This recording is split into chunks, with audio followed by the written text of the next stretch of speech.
সম্পাদক গণমাধ্যমে বলেছেন তারা প্রতিদিন ইফতারে 3 লক্ষ টাকা করে ব্যয় করছেন। যদি প্রতিদিন 3 লক্ষ টাকা করে ব্যয় করা হয় তাহলে এই পবিত্র রমজানে প্রায় 90 লক্ষ টাকা তারা ব্যয় করছেন।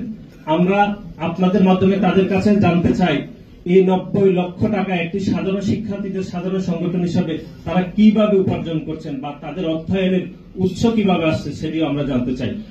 এবং বিশেষ করে গতকাল ন্যাশনাল সিটিজেন পার্টির যিনি প্রধান তিনি রয়টার্সকে বলেছেন যে বাংলাদেশের কিছু ধনী ব্যক্তিরা তাদেরকে অর্থায়ন করেছে।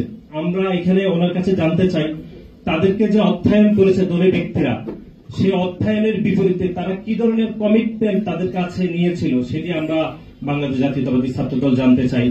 এবং একই সাথে এই যে তাদের নেতৃত্ব নির্বাচন অথবা তাদের অর্থ সংগ্রহের যে যাবতীয় বিষয় তাদের ফরেন পলিসি বিষয়ে আমরা কোনো নতুনত্ব পাইনি, বরং বাংলাদেশ জাতীয়তাবাদী দল যখন গঠিত হয়েছে সেই দলের পলিসিগুলো কপি হয়েছে বলে আমরা মনে করছি এবং এটি কোন দোষের কিছু নয়।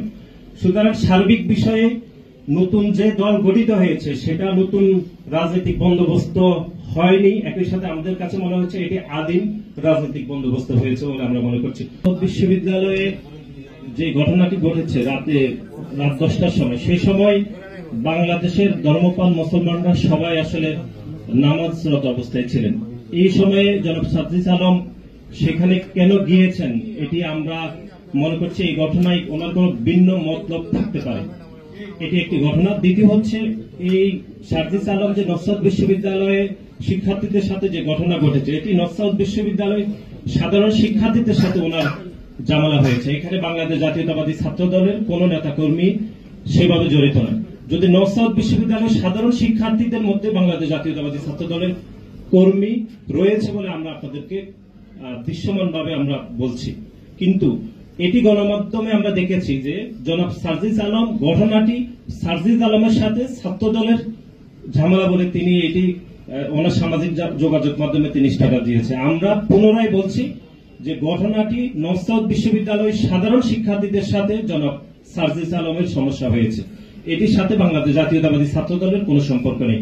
শিক্ষার্থীদের মধ্যে যদি বাংলাদেশ জাতীয়তাবাদী ছাত্র দলের কর্মী রয়েছে এরকম আমরা মনে করছি, এটি আমরা যাচাই বাছাই করে দেখছি।